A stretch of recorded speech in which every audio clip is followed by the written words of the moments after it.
ওদিকে রাজকুমার চন্দ্রকুমার ফুলকুমারীকে নিয়ে বেরিয়ে পড়ে রাজ্য ভ্রমণে। ফুলকুমারী চন্দ্রকুমারীর সাথে রাজ্য ভ্রমণ করতে পেরে ভীষণ আনন্দিত। রাজকুমার, আজ আমার ভীষণ আনন্দ হচ্ছে। কতদিন পর আমরা এভাবে রাজ্য ভ্রমণে বেরিয়েছি। রাজ্যের প্রতিটা জায়গা আমার কত চেনা, কত আপন। এখানেই তো আমি ছোট থেকে বড় হয়েছি। হ্যাঁ হ্যাঁ, এতদিন তুমি এই রাজ্যের মেয়ে ছিলে, আর এখন এখন তুমি এই রাজ্যের যুবরানী। তোমার সম্মানটা কত বেড়ে গিয়েছে। আসলে এই রাজ্যে যখন তুমি মেয়ে ছিলে তখন সবাই তোমাকে অবজ্ঞা করেছে। তুমি দুমুঠো খাবারের জন্য সবার কাছে অবহেলিত হয়েছিলে। আজ দেখো সবাই তোমাকে কতটা সম্মান করছে। আর সত্যি সত্যি তোমাকে এতটা সম্মান দিতে পেরে আমি নিজেকে অনেক ধন্য মনে করছি ফুলকুমারী। আপনি ঠিকই বলেছেন রাজকুমার। এই রাজ্যের মানুষেরা আমাকে অনেক কষ্ট দিয়েছে, তবে আপনি আপনি যে আমার সেই সব কষ্ট দূর করে দিয়েছেন, আমাকে এত উচ্চ মর্যাদা দান করেছেন। আর তাছাড়া আপনার ভালোবাসা পেয়ে, আপনার মতো স্বামী পেয়ে সত্যি সত্যি আমি অনেক ধন্য রাজকুমার।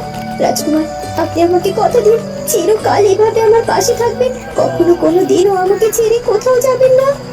না ফুলকুমারী, না, কখনোই না, কোনোদিনও না। রাজকুমার চন্দ্রকুমার যে ফুলকুমারীকে ছাড়া বাঁচতে পারে না। আর তাই জীবনে যত যাই কিছু ঘটে যাক না কেন, এই রাজকুমার কখনো ফুলকুমারীকে হাত ছাড়া করবে না। কথা দিচ্ছেন তো রাজকুমার তাহলে আমাকে? হ্যাঁ ফুলকুমারী, হ্যাঁ, কথা দিচ্ছি। যত বড় ঝড়ই আসুক না কেন, আমি চিরকাল তোমার পাশেই থাকবো। ফুলপুরি, আমি তোর সত্যি কিছুটা ফিরিয়ে দিতে পেরেছি, কিন্তু তোকে তো আমি তোর পরিরূপ ফিরিয়ে দিতে পারিনি। তবে তুই চিন্তা করিস না মা, আমি সাধনা করব আর জানার চেষ্টা করব কে উপায়ে তোর পরিরূপ ফিরিয়ে দেওয়া যায়। তাহলে তুই আবার তোর পরিরাজ্যে ফিরে যেতে পারবি। সত্যি বলছেন সাধু বাবা? আমি আমার পরিরূপ ফিরে পেতে পারি? আমার যে পরিরূপ ফিরে পেতে বড্ড ইচ্ছে করে। আমার পরিরাজ্যে ফিরে যাওয়ার জন্য মনটার মধ্যে ছটফট করে। সেখানে আমার জন্য সবাই অপেক্ষা করছে। জানি না সবাই সেখানে কেমন আছে। আমাকে কি তারা মনে রেখেছে নাকি ভুলে গিয়েছে? কি বলছিস কি? রাজকুমার আর ফুলকুমারী দুজনে রাজ্য ভ্রমণে বেরিয়েছে? সত্যি ওদের ভালোবাসা দেখে আমার গা পিত্তি জ্বলে যাচ্ছে। যেখানে রাজকুমারীর হাতে হাত ধরে আমার ঘুরে বেড়ানোর কথা ছিল, কিন্তু ওই ফুলকুমারী আমার ভাগ্যটাকে চিনিয়ে নিয়েছে আর আমার যা যা সবকিছু নিজে করে নিয়েছে।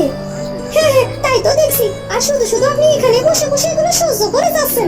আপনি তো বলেছিলেন ওই ফুলকুমারীর এমন অবস্থা করবে যে ফুলকুমারী নাকি নিজেই রাজপ্রাসাদ থেকে পালাতে বাধ্য হয়, কিন্তু এখন পর্যন্ত তো আপনি কিছুই করতে পারলেন না। দিব্যি আপনার চোখের সামনে তো ওই ফুলকুমারী রাজকুমারকে নিয়ে কত সুখে আছে। কিছুই তো করতে পারছি না আমি ওই রানীমার জন্য। কিছু করতে গেলেই তো ওই রানীমা আমার সামনে বাধা হয়ে দাঁড়াবে। আর সব থেকে বড় কথা হলো, এখন তো সে আবার ফুলকুমারীকে চোখে হারায়, নিজের মেয়ে বানিয়ে নিয়েছে তাকে। আর আর রানীমার জন্য তো সবকিছু আমাকে সহ্য করতে হচ্ছে। কিন্তু আমার কাছে একটা বুদ্ধি আছে। এই বুদ্ধি অনুযায়ী যদি আপনি কাজ করেন, তাহলে কিন্তু ফুলকুমারীকে রাজপ্রাসাদ থেকে সরানো আপনার পক্ষে কোনো ব্যাপারই হবে না।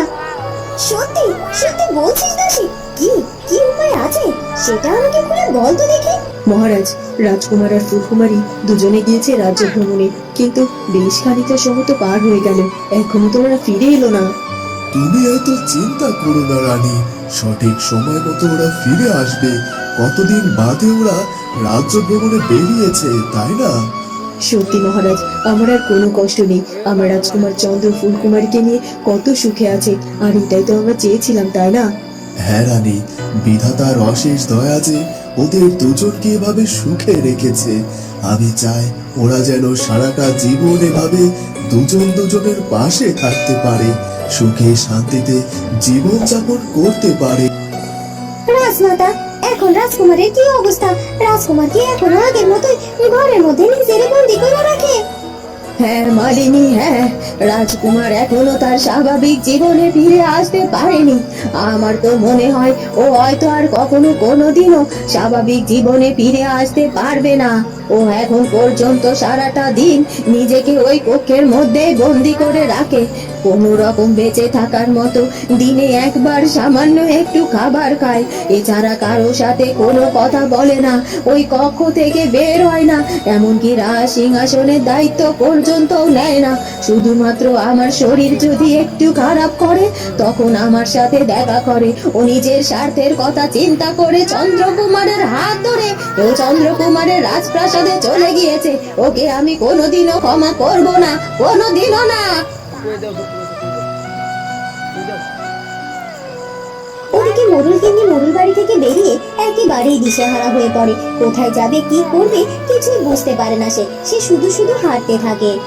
না না, আর পারছি না, আর কোনোভাবে আমি পথ চলতে পারছি না। কোথায় যাব, কি করব কিছুই তো বুঝতে পারছি না।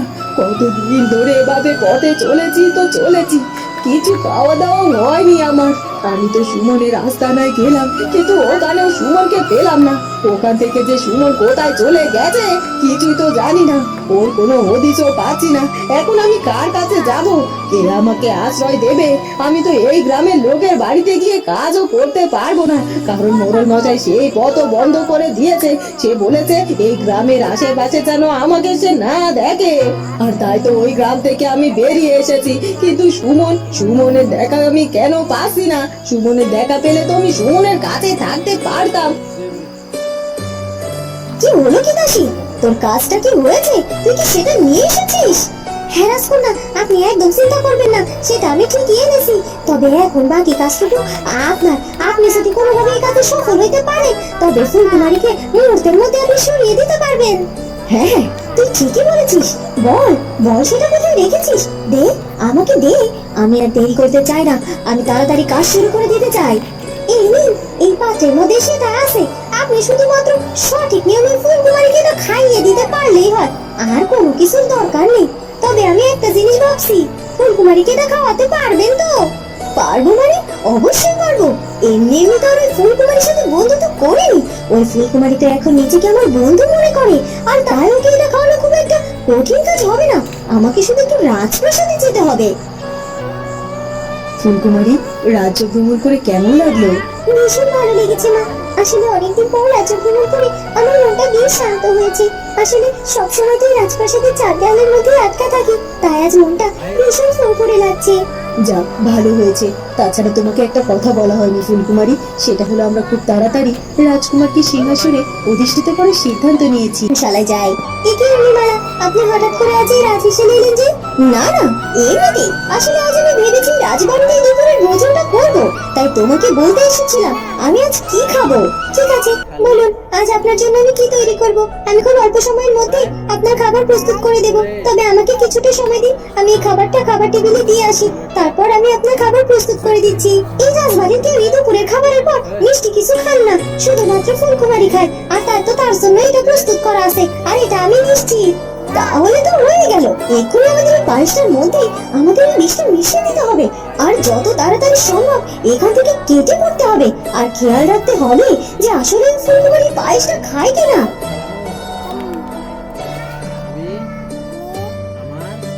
এরপর বেশ কিছুটা সময় পার হয়ে যায়। তখনই উর্মিমালা সেখানে এসে হাজির হয়। একি উর্মিমালা, শুনলাম তুমি নাকি আজকে দুপুরে আমাদের সাথে ভোজন করবে, কিন্তু কই ভোজন করার সময় তো তুমি এলেই না।